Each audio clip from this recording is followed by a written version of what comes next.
Welcome to RANN Rand Lifestyle and thanks for choosing to watch this video. இன்னைக்கு நம்ம பார்க்க போகிறது Alfaham chicken செய்கிறது தான். கடையிலே சாப்பிட்டு எப்படியாவது வீட்டில் ட்ரை பண்ணணும் ரொம்ப நாளாக நினச்சிட்டு இருந்த டிஷ். இன்றைக்கி வந்து ஒரு அன்பாக்சிங் வீடியோவும் பார்க்க போகிறோம், ஒரு குவிக் அன்பாக்சிங். இது வந்து லார்ஜ் பிராண்டோட கேஸ்ட் அயர்ன் பேன் தான், grill பேன். ரொம்ப நாளாக இந்த பிராண்ட்லேருந்து ஏதாவது ஒரு grill பேனோ இல்லை வந்து சாஸ் பேன் இல்லைனா ஒரு கடாய் ஏதாவது ஒன்று வாங்கணும்னு நினச்சிட்டு இருந்தேன். இந்த பேன் வந்து 10.5 inches நல்ல பெரிய பேன் வந்து ஆஃபரில் வந்ததுனால உடனே வாங்கிட்டேன். இது வந்து மேட் இன் டெனிசி. ஸோ இது வந்து ஏன் இந்த பிராண்ட் சூஸ் பண்ணேன்னா, ரொம்ப நாளாக இருக்கிற, அதாவது காஸ்ட் அயர்னில் இவங்க pioneers. And for those of you who have already used large brand, இது பற்றி உங்களுக்கே தெரியும் எவ்வளோ ஸ்டர்டியாக இருக்கும் அப்படின்னு. ஸோ இதில் வந்து ஒரு அன்பாக்சிங் பண்ணிவிட்டு ஒரு ஃபேவரட்டான டிஷ் செய்யணுங்கிறது தான் ஆசை. ஸோ Alfaham சிக்கன் ட்ரை பண்ணோம். இந்த சிக்கன் வந்து ஒரு 3/4 கிலோ சிக்கனுக்கு இப்போ மெஷர்மெண்ட் எடுத்திருக்கேன். ஸோ இந்த மெஷர்மெண்ட்ஸ் எல்லாமே நான் டிஸ்கிரிப்ஷன் பாக்ஸில் கொடுக்குறேன். 2 பெரிய வெங்காயம், 5 சின்ன வெங்காயம், அப்புறம் வந்து கொரியாண்டர் பவுடர், அப்புறம் வந்து ரெட் சில்லி பவுடர் வந்து நான் இங்கே Kashmiri red chilli powder use பண்ணியிருக்கேன். உங்களுக்கும் வந்து நீங்கள் காரம் அதிகமாக வேணும்னா நார்மல் இதே யூஸ் பண்ணிக்கலாம். நான் பெப்பரும் கூட ஆட் பண்ணுறதுனால Kashmiri red chilli powder use பண்ணியிருக்கேன் கலருக்காக. அதுக்கப்புறம் வந்து நம்ம காஷ்மீரி ரெட் சில்லி பவுடருக்கு அப்புறம் ஜிஞ்சர் பவுடர், கார்லிக் பவுடர், அதுக்கப்புறம் பெப்பர் கார்ன்ஸ், அதுக்கப்புறம் தயிர், இது எல்லாமே வரிசையாக ஆட் பண்ணிகிட்டே இருக்க வேண்டியதான். நிறைய மசாலாஸ் இருக்கிற ஒரு ஃப்ளேவர்ஃபுல்லான ஒரு சிக்கன் இது. நிறைய மசாலாஸ் தான், பட் அதுக்கப்புறம் வந்து குக்கிங் ப்ராசஸ் வந்து ரொம்ப ஹார்ட்லாம் இல்லை, ரொம்ப ஈஸியாக பண்ணிடலாம். Ginger powder, garlic powder add பண்ணதுக்கு அப்புறமா கசூரி மேத்தி, சோம்பு, அப்புறம் சீரகம், அப்புறம் வந்து தயிர், இது எல்லாத்தையுமே நம்ம ஆட் பண்ணிக்கிறோம். வரிசையாக இது எல்லாத்தையும் ஆட் பண்ணிவிட்டு மிக்சியில் நம்ம அரைச்சிட வேண்டியதான்.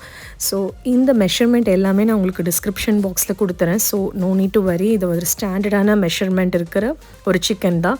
3/4 கிலோ சிக்கனுக்கு இதெல்லாம் போட்டு ஒரு பேஸ்ட்டாக அரைச்சிட்டு அதை அப்ளை பண்ண வேண்டியதான், அவ்வளோதான். ரொம்ப simple and straight forward process தான் இது. நான் இங்கே கல்லுப்பே யூஸ் பண்ணியிருக்கேன், ஸோ தட் அந்த மசாலாவுக்கு வந்து நல்லாயிருக்கும் அப்படிங்கிறதுக்காக. இது எல்லாத்தையும் போட்டு ஒரு பேஸ்ட்டாக நம்ம இப்போ கிரைண்ட் பண்ணிடலாம். லாஸ்ட்டாக நம்ம லெமனும் போட்டுட்டு அதுக்கப்புறமா மிக்ஸ் பண்ணிக்கணும். லெமன் வந்து ஸ்குவீஸ் பண்ணிடலாம், அந்த மசாலாவோடதுலேயே டைரெக்டாக ஸ்குவீஸ் பண்ணிவிட்டு அப்புறமா கிரைண்ட் பண்ணோன்னா அதுவும் சேர்ந்து மிக்ஸ் ஆகிடும். லெமன் ஜூஸ் போடுறதுனால நம்மளுக்கு ரொம்ப சாஃப்டாக இருக்கும். தயிரும் வந்து சிக்கனை ரொம்ப சாஃப்டாக்கி கொடுக்கும். அதை வந்து நம்ம இந்த மசாலாலாம் போட்டுட்டு நம்ம வந்து ஒரு ரெஸ்டிங் பீரியட் கொடுக்கணும். குறைஞ்சது ஒரு 2 hours வந்து நம்ம அந்த மசாலா ப்ரிப்பேர் பண்ணதுக்கப்புறமா சிக்கனை மேரினேட் பண்ணிவிட்டு அதுக்கப்புறம் ரெஸ்ட் பண்ணணும். ஸோ இதுதான் மசாலா ரெடி ஆகிடுச்சு. இதில் டைரெக்டாக நான் ஒரு முழு சிக்கன் எடுத்திருக்கேன். இந்த முழு சிக்கனை இதுதான் ஃபஸ்ட் டைம் நாங்கள் சமைக்கிறது. அதுவே ரொம்ப எக்ஸைட்டிங்காக இருந்தது. ஏன்னா ஒரு முழு சிக்கன் நம்ம யூஸ்வலாக கடையில் வந்து கிரில் சிக்கன் வாங்குவோம், பட் வீட்டில் வந்து ஒரு ஃபுல் சிக்கனை அப்படியே மேரினேட் பண்ணி செஞ்சது இதுதான் ஃபஸ்ட் டைம்.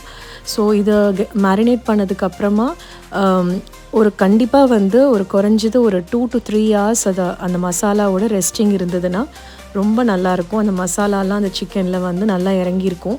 நீங்கள் கடையில் வந்து சிக்கன் இது பண்ணும்போதே நல்லா இந்த மாதிரி கட்ஸ் கொடுத்து வாங்கிக்கோங்க. ஏன்னா அந்த கட்ஸ் இருந்தால் தான் வந்து நம்ம போடுற மசாலா வந்து அதில் நல்லா ஆட் ஆகும், நல்லா உள்ளே போயிட்டு அதில் வந்து மேரினேட் ஆகி இருக்கும். இப்போ சிக்கன் நல்லா மேரினேட் பண்ணியாச்சு. ஸோ இதை வந்து ஒரு 2 to 3 hours இப்படியே ரெஸ்டிங்கில் விட்டுற வேண்டியதான். ரெஸ்டிங் பண்ணதுக்கப்புறமா அந்த கிரில் பேனில் கொஞ்சம் பட்டர் போட்டு மெல்ட் ஆனதுக்கப்புறம் இந்த சிக்கன் எடுத்து அப்படியே டைரெக்டாக ப்ளேஸ் பண்ணிட வேண்டியதான். நம்ம லைன் பீசஸ் அங்கங்கே வைக்கிறோம். அந்த லைன் பீசஸ் வைக்கிறதுனால ஒரு சிட்ரஸ் டேஸ்ட் வந்து அந்த சிக்கனுக்கு வரும். அதே மாதிரி அந்த கிரில்லிங்க்கும் அது ரொம்ப யூஸ்ஃபுல்லாக ஹெல்ப்ஃபுல்லாக இருக்கும். அதுக்கப்புறமா ஒரு சைட் குக் ஆனோடனையும் அந்த மசாலாலாம் அப்படியே ரெடியூஸ் ஆகிறத பாருங்கள். அப்படியே இன்னொரு பக்கம் திருப்பி போட்டு நம்ம குக் பண்ண வேண்டியதான். ரொம்ப சிம்பிள் குக்கிங் தான் இது. மீன்வைல் நம்ம அந்த குக்கிங் நடந்துட்டு இருக்கும்போதே ஒரு சாலட் பண்ணிடலாம். நல்லா ஐஸ் க்யூப் இருக்கிறது, நான் ஒரு கப்பில் அப்படியே ஐஸ் செட் பண்ணிட்டேன். அந்த செட் பண்ண ஐஸில் நம்ம ஆனியன்ஸ் எல்லாத்தையும் எடுத்து போட்டுடணும். இது வந்து அந்த ஆனியன்லேருந்து தண்ணி வராமல் இருக்கிறதுக்கு நம்ம இந்த மாதிரி பண்ணணும். ஐஸ் க்யூப்ஸ் போட்டதுக்கப்புறமா அந்த ஆனியன்ஸ் எடுத்துட்டு அந்த ஐஸ் க்யூப்ஸ் வந்து எடுத்துடணும். எடுத்துட்டு உப்பு, அதுக்கப்புறம் வந்து வெறும் மிளகாத்தூள், இதை மட்டும் மிக்ஸ் பண்ணிவிட்டு நல்ல ஒரு சாலட் ப்ரிப்பேர் பண்ணிக்கலாம், ஆனியன் சாலடை. இந்த சிம்பிள் சாலட் வந்து நம்மளுக்கு எப்போவுமே வந்து அந்த சிக்கனோட சாப்பிட்றதுக்கு ரொம்ப நல்லாயிருக்கும். லாஸ்ட்டாக வந்து லைமையும் நம்ம ஸ்குவீஸ் பண்ணி விட்டுடலாம். ஸோ புளிப்பு, காரம், உப்பு 3 தான் இதுக்கு இந்த சிம்பிள் சாலட். ஆனால் அந்த ஐஸ் வாட்டர் போடுறதுனால அந்த ஃப்ரெஷ்னஸ் அப்படியே இருக்கும். லாஸ்ட்டாக சிக்கனை எடுத்து நம்ம அந்த சாலட் கூட சர்வ் பண்ணிடலாம். இதை வெறும் டைரெக்டாக அப்படியே சாப்பிட்லாம், இல்லைனா நம்ம ரோட்டி, நான் அந்த மாதிரி ட்ரையாக சிக்கன் வச்சு சாப்பிட்றவங்க கூட அப்படியே சாப்பிட்லாம். கண்டிப்பாக ட்ரை பண்ணி பாருங்கள். ரொம்ப சிம்பிள் அண்ட் ஈஸி ரெசிபி. அந்த மசாலா மட்டும்தான் ப்ரிப்பேர் பண்ணுறதுக்கு நம்ம இன்க்ரீடியன்ட்ஸ் எல்லாத்தையும் போடணும். மற்றபடி வந்து ரொம்ப ஸ்ட்ரெயிட் ஃபார்வர்ட் ரெசிபி தான். தேங்க்யூ ஃபார் வாட்சிங் this video. Like, share and subscribe.